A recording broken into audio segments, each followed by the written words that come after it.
Bom, feliz sábado a todos. Louvado seja o nome do Senhor. Acabamos de cantar: Teu é o poder e o louvor, nosso Deus. Teu nosso amor, fervor também. Qual rocha firme a verdade ficará, Deus eternal, Senhor. Amém. Nós gostamos de cantar hinos de adoração no sábado de manhã, porque ali fala: ó, vinde, adoremos e prostremo-nos, ajoelhemos diante do Senhor que nos criou.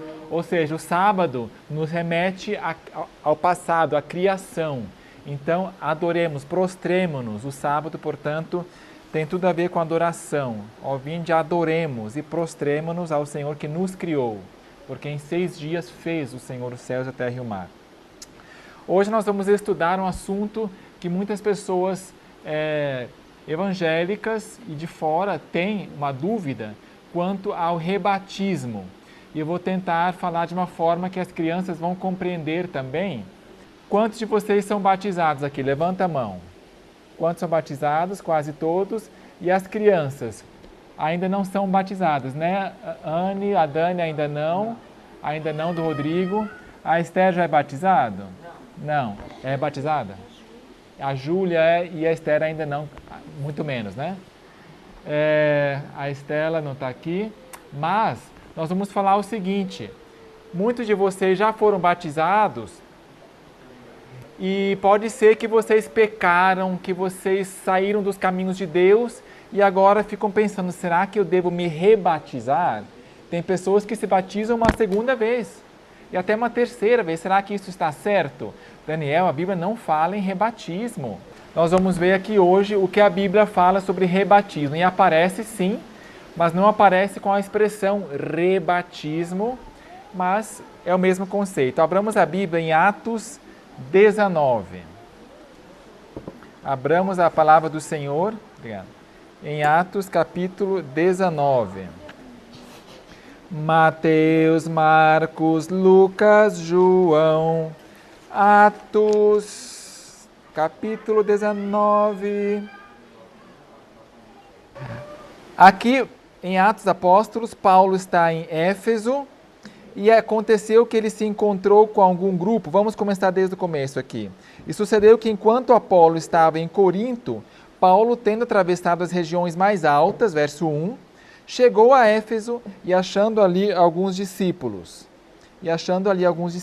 perguntou-lhes: Ei, vocês receberam o Espírito Santo quando vocês creram? E responderam: Não, a gente nem ouviu falar que existe o Espírito Santo.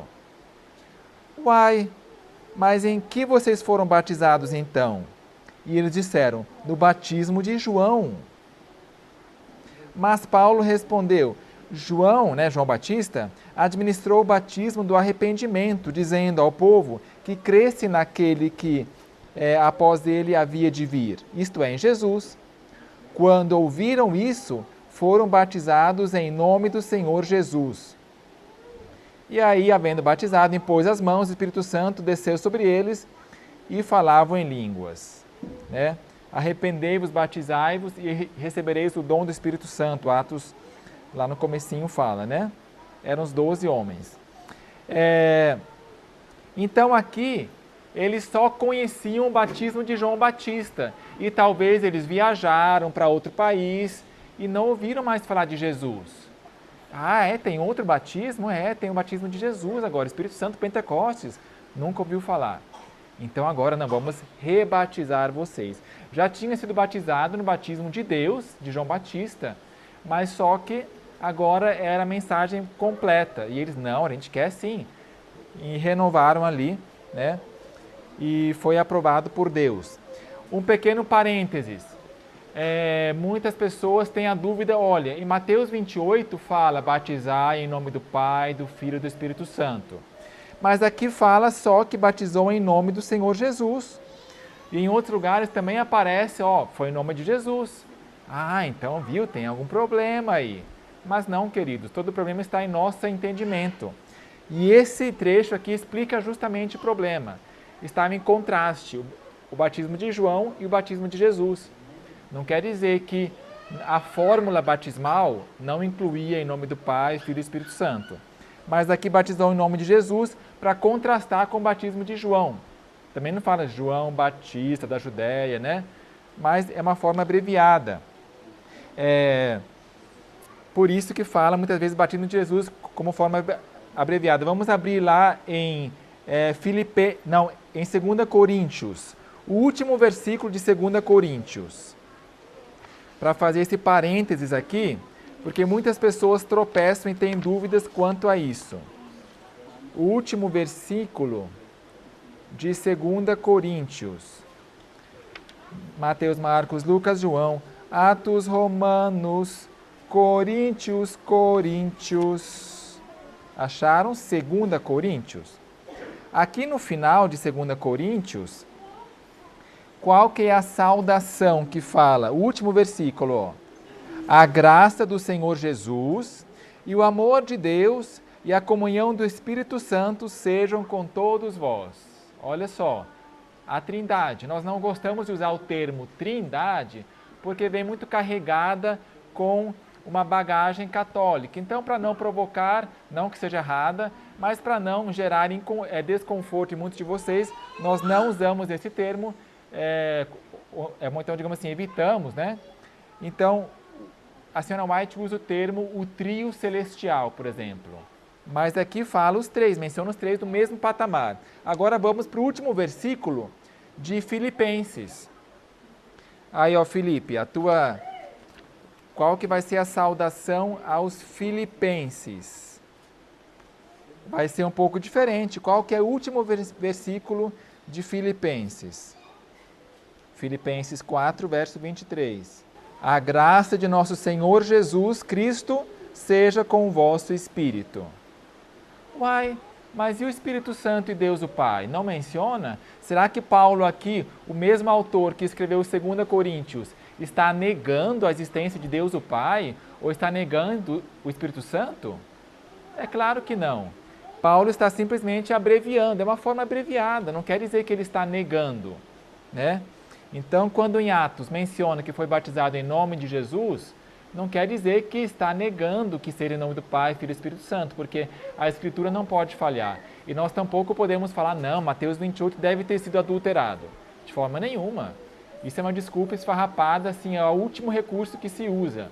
Ah, então acho que foi adulterado porque não consigo explicar. Não. Toda a Escritura é inspirada e é útil. Portanto, forma abreviada. Lá em 2 Pedro 2, nós não precisamos abrir nesse momento, mas ali fala de Sodoma e Gomorra, que foram destruídas. Porém, nós sabemos que existiam outras cidades na planície que foram queimadas pelo fogo, inclusive aquela cidadezinha para onde Ló fugiu, se não me engano, Zoar, também foi destruída assim que ele saiu de lá depois também. O plano inicial de Deus era destruir na mesma hora que todas, mas não, como Ló quis ir para lá, Deus então preservou mais um pouco e quando Ló foi embora, porque também não aguentava, foi destruída também com fogo. É uma forma abreviada, Sodoma e Gomorra, ou então a expressão Sodoma. Só falar Sodoma você já sabe que é Sodoma e Gomorra. Em 1 Timóteo 6,16, fala que o Deus imortal... ali fala que somente Jesus Cristo tem imortalidade, é o único que possui imortalidade. É óbvio que Deus o Pai também tem imortalidade, mas quando fala único, quer dizer então, em contraste com os outros deuses. Existe um só Deus, né? Um só Deus, Deus Pai, Deus Filho, Deus Espírito Santo, e os outros, né? É por isso que quando fala, ouve, ó Israel, o Senhor teu Deus é um. Ele é um, é uma unidade composta, né? Por isso que nós precisamos ver aí que aqui a mentalidade hebraica, né? A Bíblia ensina certos conceitos que não estão em nossa mente, é meio que abstrato, diferente, é a mentalidade hebraica. Deus é um, mas três. Mas como é? É um, é três. É três em um, é uma mentalidade hebraica que nos ajuda a compreender a Escritura Sagrada e a evitar tropeços ou escândalos, né? E mais um exemplo, lá em Lucas 13, verso 21, fala que a mulher misturou fermento com a farinha. E pronto, então levedou. Isso quer dizer que só misturou fermento e farinha, sem água? Não, mas está falando alguns pontos que são importantes naquele lugar. Por isso que fala que batizou em nome de Jesus, porque é importante ressaltar que não foi o de João, foi o de Jesus. Não está negando de que aquele pão não tinha água, não tinha, digamos, óleo, alguma coisa a mais, né? Então, isso está subentendido. Ok? Agora eu vou ler um trecho de nossa profetisa Ellen G. White sobre o rebatismo. Fechei o parênteses aqui, voltando para a questão de Atos 19. Foram batizados e agora foram rebatizados. A nossa profetisa diz assim, no livro Evangelismo, rebatismo. Quando o batismo anterior não satisfaz. Muitos há atualmente que violaram sem saber os preceitos da lei de Deus. Quando o entendimento é esclarecido e as reivindicações do quarto mandamento são insistentemente apresentadas à consciência, eles se reconhecem pecadores diante de Deus. O pecado é o quebrantamento da lei, e qualquer que tropeçar em um só ponto tornou-se culpado de todos. Tiago 2,10. 2 tábuas, 10 mandamentos. Se alguém tropeçar em um dos 10, em um dos mandamentos, tornou-se culpado de todos. Isso aqui é bom para decorar. Tiago 2,10, mnemotécnica. O sincero indagador da verdade não alega ignorância. Mas eu não sabia. Não, isso aqui é desculpa esfarrapada da lei, né? A luz estava ao seu alcance. A palavra de Deus é clara e Cristo lhe manda examinar as Escrituras. Ele reverencia a lei de Deus como santa, justa e boa e se arrepende de sua transgressão. Aqui mostra que o tempo de ignorância não é tão uma desculpa assim não, porque se a palavra de Deus está ao nosso alcance e nós sabemos, examinai as Escrituras, porque julgais ter nelas vida eterna, pois são elas que dão testemunho de mim. Deus aqui deu uma ordem, examinai. João 5,39. Então precisava, né? Estamos falando aqui daquela pessoa que esteve culpado de quebrar um dos mandamentos e agora se enxerga, gente, realmente, eu sou culpado.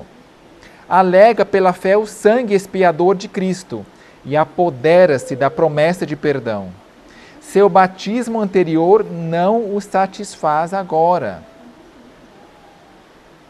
Viu-se pecador condenado pela lei de Deus.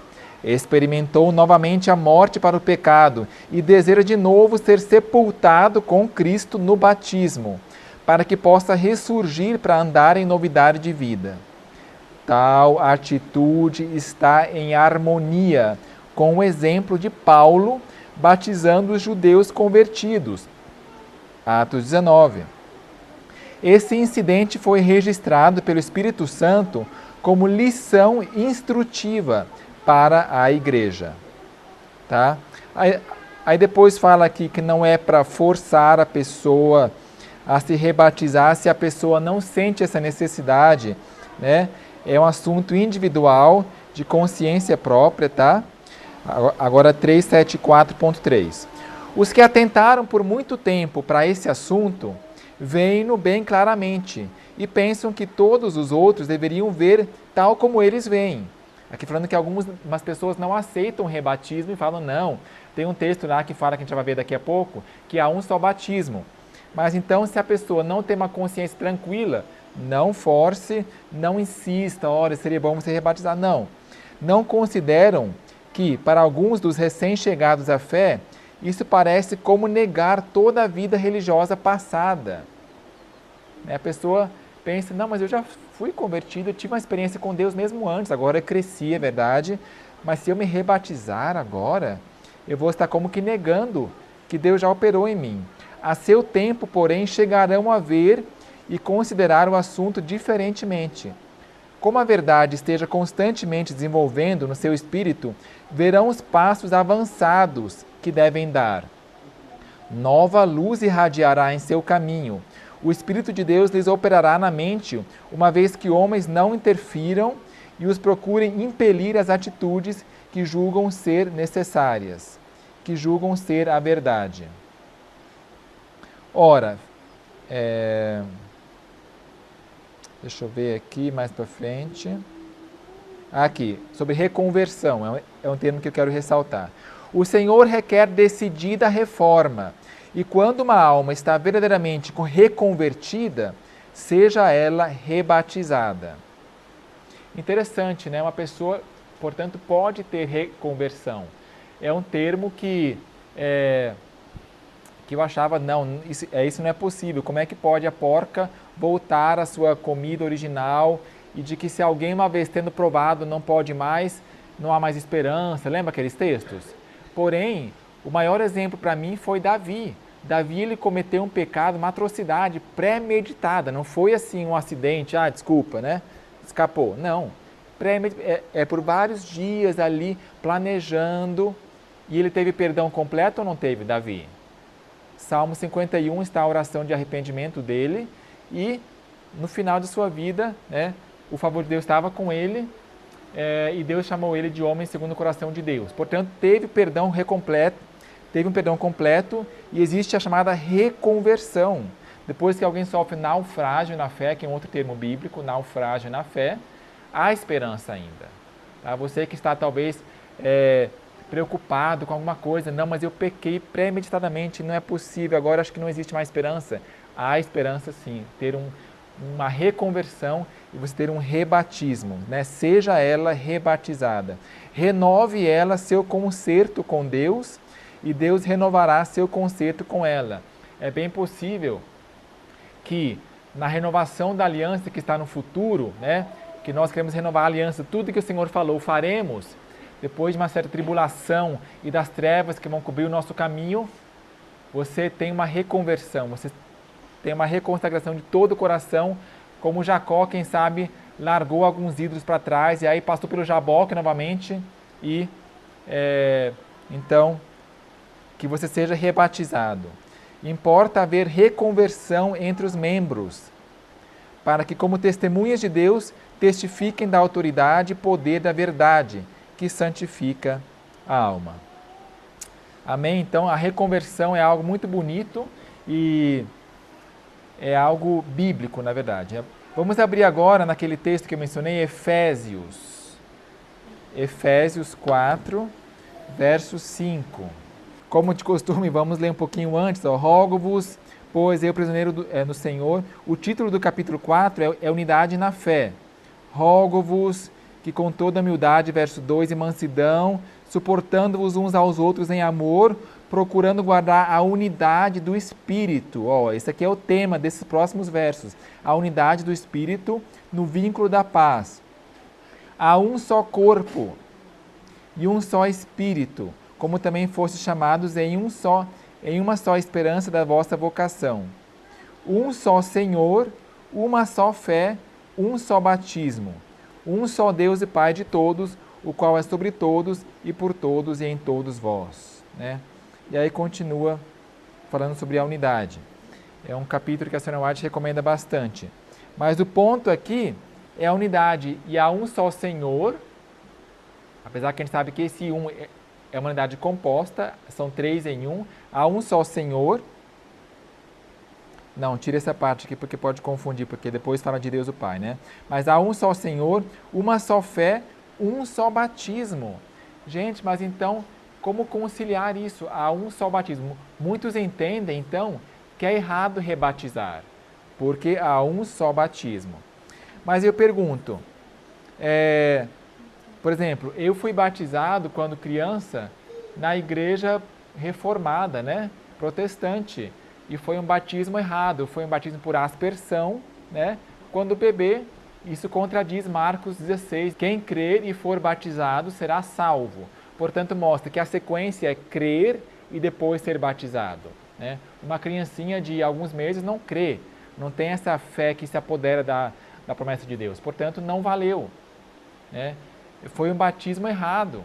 Ou então uma criança que se batizou sem saber muito, foi na onda das outras crianças, mas agora, né, quando juvenil, quando jovem, compreendeu. Não, agora eu entendi.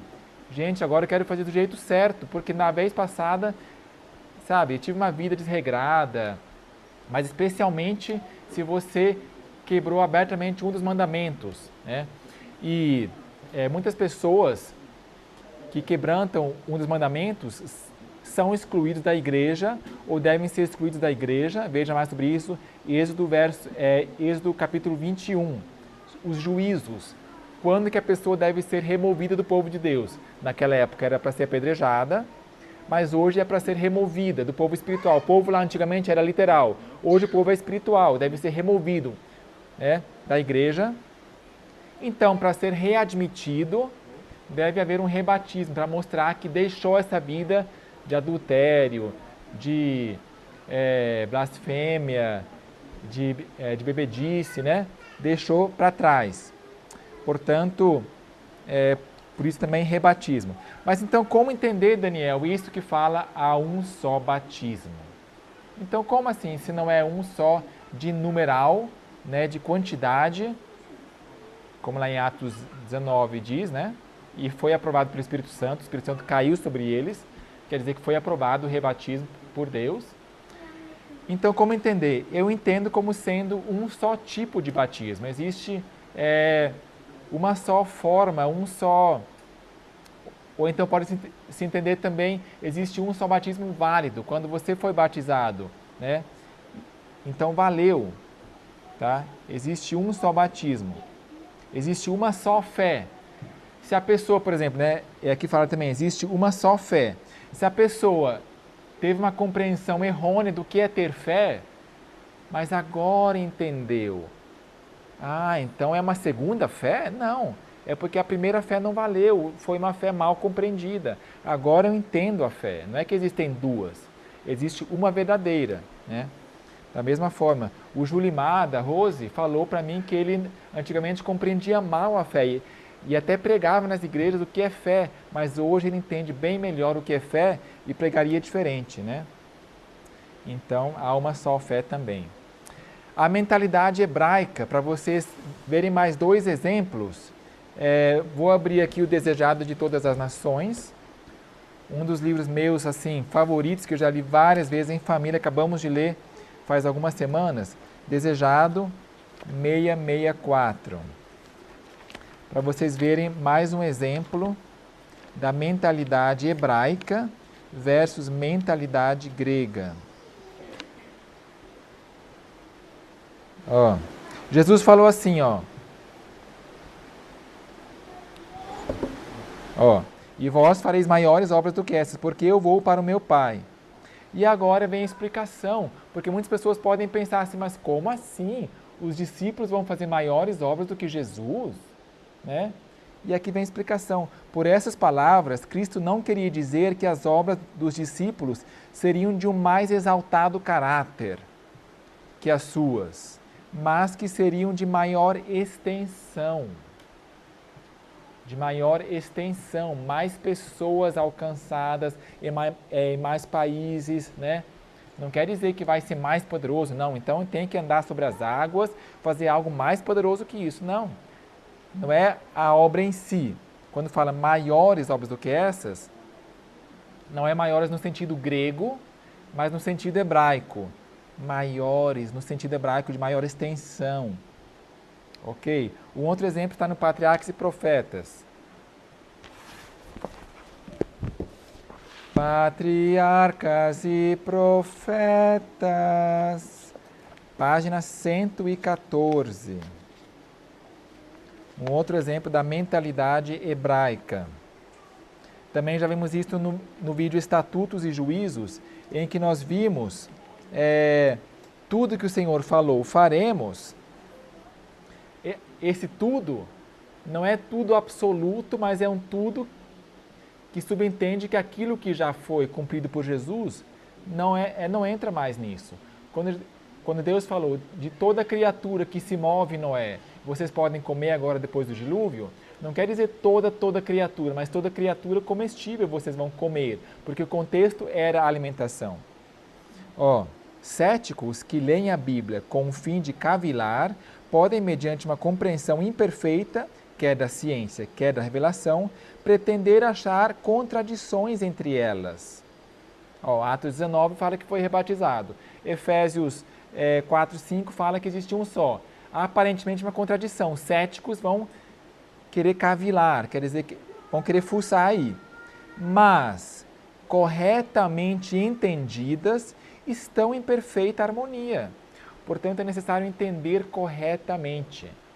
E o segredo para muitos dos trechos que a gente não compreende é nós entendermos a mentalidade hebraica, como que eles pensavam naquela época, porém, não com filosofias ou explicações viajadas, ou assim diz o doutor, não. É o que diz a Bíblia e a inspiração. Somente uma coisa explicando a outra que a gente vai conseguir ter segurança e chegar a algum lugar, né, alheio ao testemunho. Se não falar dessa maneira, não há luz neles. Portanto, quando fala há uma só fé, um só batismo, não implica que não pode haver rebatismo, tá? Então, o rebatismo significa você ser sepultado nas águas, né? Enterra a pessoa na água, Dani, ó. Ô, Dani, quando a pessoa é batizada, é assim, ó, né? Entra dentro da água, ô Esther, e aí depois a pessoa fica dentro da água um pouquinho, só que não respira. Aí sai de novo da água. Mas por que isso? É porque quer dizer que a pessoa morreu. Quando a pessoa morre, não deita e fica no chão, né, enterrada. Morreu e ressuscitou. É como Jesus morreu e ressuscitou. Morreu para o mundo, morreu para a carne, morreu para o diabo. E agora uma nova vida. Ressuscitou, uau! Então agora as coisas que você fazia não faz mais. Mas infelizmente, Esther, muitas pessoas são sepultadas vivas. A senhora White fala. Sabia que, na verdade, em cemitérios por aí, isso acontece de vez em quando. Sepultar a pessoa viva. Sério? É. Tem um caixão e as pessoas pregam lá, o prego no caixão, martelo e tal, né? E agora vão enterrar, só que a pessoa não morreu, na verdade. Só estava meio que desmaiado e a enfermeira achou que estava morto. Enterra a pessoa, viva. Aí a pessoa tenta sair e faz barulho, alô, alô, socorro. E ninguém escuta mais, porque está debaixo da terra. Isso aconteceu várias vezes já, sabia? Aí a pessoa morre por falta de ar. Porque ali tem pouco ar, oxigênio, né? Aí a pessoa morre e tem falta de ar. Mas a senhora White fala assim, ó, muitíssimos são profanos. Foram batizados, mas foram sepultados vivos. O eu não morreu, por isso eles não podem ser ressuscitados para uma novidade de vida. Portanto, muitos de vocês, pode acontecer que realmente você foi sepultado vivo, não morreu para o eu. Então deve ter um rebatismo em que você realmente morre para o eu, entende essa mensagem, né? Quando de fato você quer reconsagrar-se a Deus inteiramente, renovar o concerto com Deus, renovar a aliança. E agora andar em novidade de vida, né? Vamos ler mais um texto, Colossenses 3, verso 1. Ora, se vocês foram sepultados juntamente com Cristo, devemos fazer o que agora? Colossenses, capítulo 1, 3, verso 1. Se, pois, fostes ressuscitados juntamente com Cristo, buscai as coisas que são de cima, onde Cristo está assentado à destra de Deus. Pensai nas coisas que são de cima, e não nas que são da terra.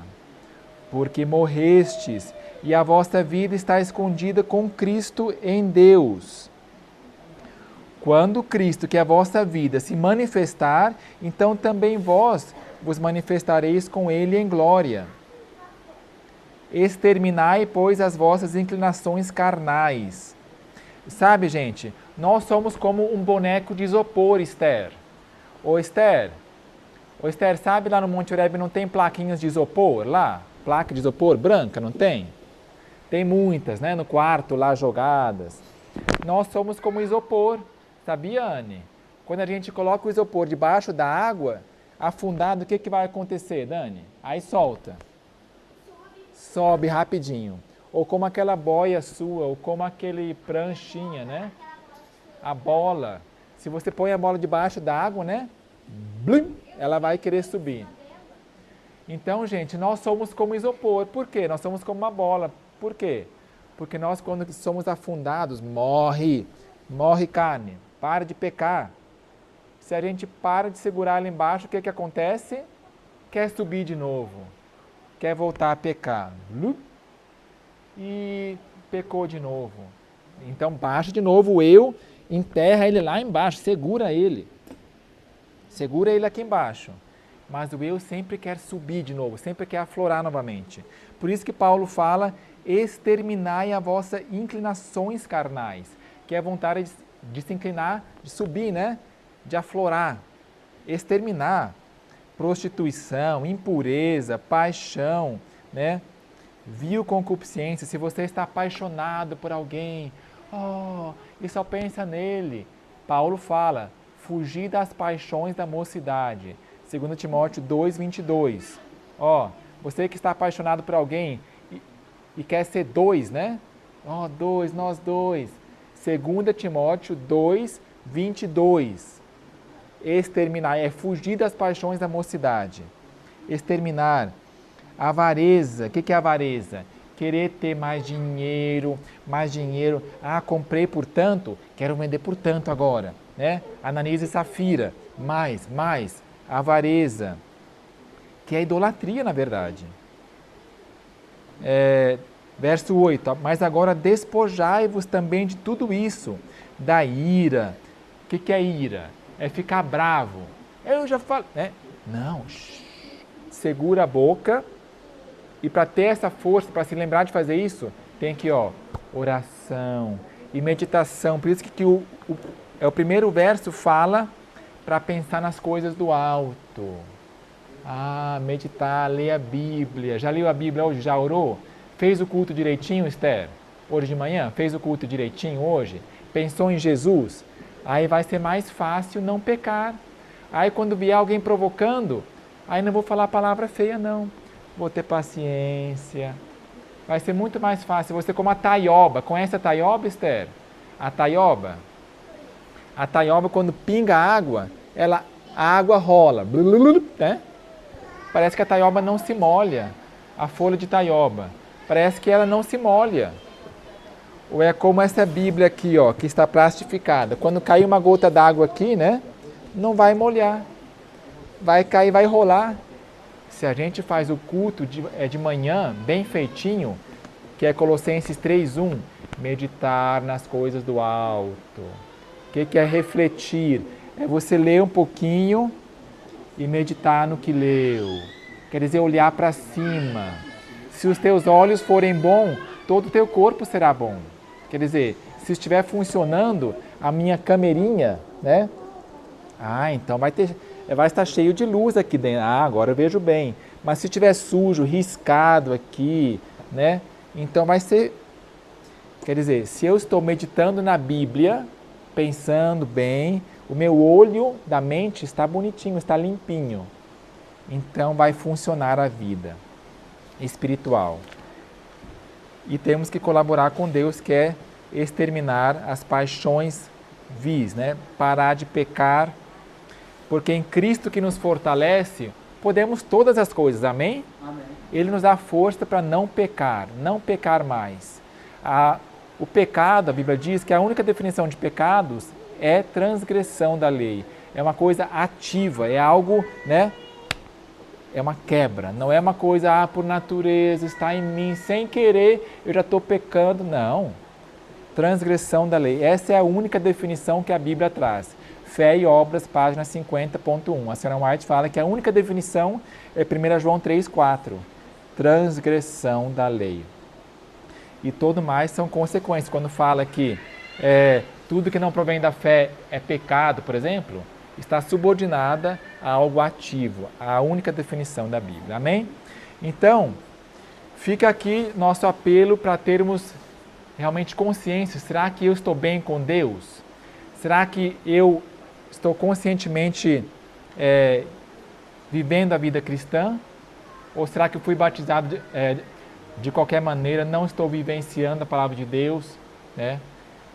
Que nós possamos renovar o concerto com Deus, porque nos últimos tempos há um convite de Deus para nós renovarmos o concerto com Ele, assim como foi com o povo de Israel. Quando eles estavam passando pelo Mar Vermelho, tiveram uma grande crise. Senhor, para onde iremos? O exército egípcio está chegando. Então Ele deu livramento a eles. Assim também, Deus nos vai dar livramento da grande crise que se aproxima, né? E nosso coração vai se encher de amor e gratidão a Deus, que vai então querer fazer tudo. Aí depois do Mar Vermelho veio o Sinai, que foi a renovação da aliança, né? O segundo concerto, que era para ter sido certo, mas eles quiseram transgredir novamente depois. Mas que então nós possamos renovar a nossa aliança com Deus pela motivação certa, que é a gratidão de ter passado o Mar Vermelho. Agora, libertação, vamos para o Sinai, renovar a nossa aliança e fazer tudo que Deus nos pede. Amém? Então, vamos encerrar. Senhor nosso Deus e Pai, louvado seja o Teu nome. E queremos entregar cada alma aqui em Tuas mãos, as pessoas que estão decidindo se é correto, se é válido um rebatismo ou não.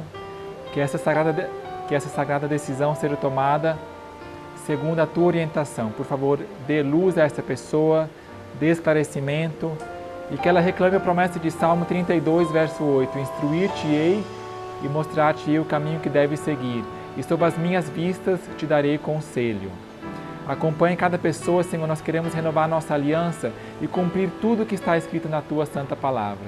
Não aquela parte que me convém, ou deixar de lado aquelas partes que não estou acostumado, ou que me escandalizam, mas tudo que o Senhor falou, pela graça de Jesus Cristo, nós faremos. Portanto, Senhor, dê-nos aqui um bom instante de sábado, Senhor, Teu Espírito Santo, capacita-nos, Senhor, para nós podermos viver a Tua vida, a vida cristã de uma forma digna, que as outras pessoas vejam o Teu caráter sendo refletido em nós. Através de Jesus Cristo nós oramos e que possamos receber a Tua santa bênção nesse momento. Que o Senhor te abençoe e te guarde. Que o Senhor faça resplandecer o seu rosto sobre ti. Que o Senhor tenha misericórdia de ti e sobre ti levante o teu rosto. Que o Senhor tenha misericórdia de ti e te dê a paz. Amém.